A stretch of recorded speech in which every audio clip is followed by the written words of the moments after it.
परेशान हो गया कि अहले हदीस आलिम दीन मुफ्ती अतीकुर रहमान अलवी ये बता रहा है कि अल्लाह तबारक व तआला अर्श पर है, आसमानों पर है, अर्श पर है, आसमानों पर है, अल्लाह की पिंडली भी है, अल्लाह की आंखें भी है, अल्लाह का चेहरा भी है, अल्लाह के पाँव भी है, अल्लाह का हाथ भी है। लेकिन मुस्तफा आसमान पर जाते हैं, कुरान की आयतें भी पढ़ता है। जी बता रहे हैं, इस्तेमाल कर रहे हैं कुरान की आयत के साथ। लेकिन मुस्तफा आसमान पर जाते हैं तो अल्लाह से मुलाकात होती है।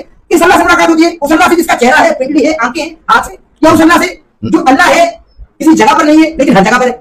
नहीं, अल्लाह रब्बुल इज्जत की ये सारी सिफात हैं। अहले ईमान को रोजे क़यामत अल्लाह ताला के चेहरे का दीदार करवाया जाएगा, कुदरतों का नहीं, अल्लाह ताला की कुदरतों का नहीं। कुदरतें तो जन्नत में सारी देख ली, लेकिन अल्लाह रब्बुल इज्जत कहेंगे अराजी तुम, और आज राजी हो यार? अब क्यों नहीं राजी? जन्नत दी, खाना दिया, पीना दिया, लिबास सब कुछ दिया। अल्लाह फरमाएंगे आज मैं तुम्हारे ऊपर राजी हूँ, तुम्हारे ऊपर कभी नाराज नहीं होगा, और अपने चेहरों को आसमान की तरफ उठाओ, ऊपर उठाओ।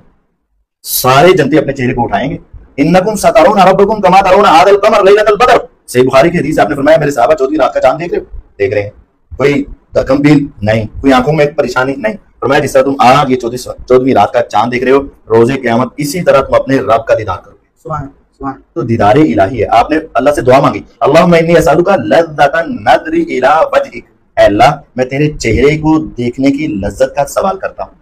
इसका मतलब अल्लाह ताला का चेहरा भी है और उसको देखा भी जा सकता है और उसकी क्या है, लज्जत भी है। अब कैसा है? जैसा उसकी शान के लायक, जिसमें अल्लाह का चेहरा, जैसा उसकी शान के लायक। आप यूं क्यों नहीं कहते जैसा उसकी शान के लायक?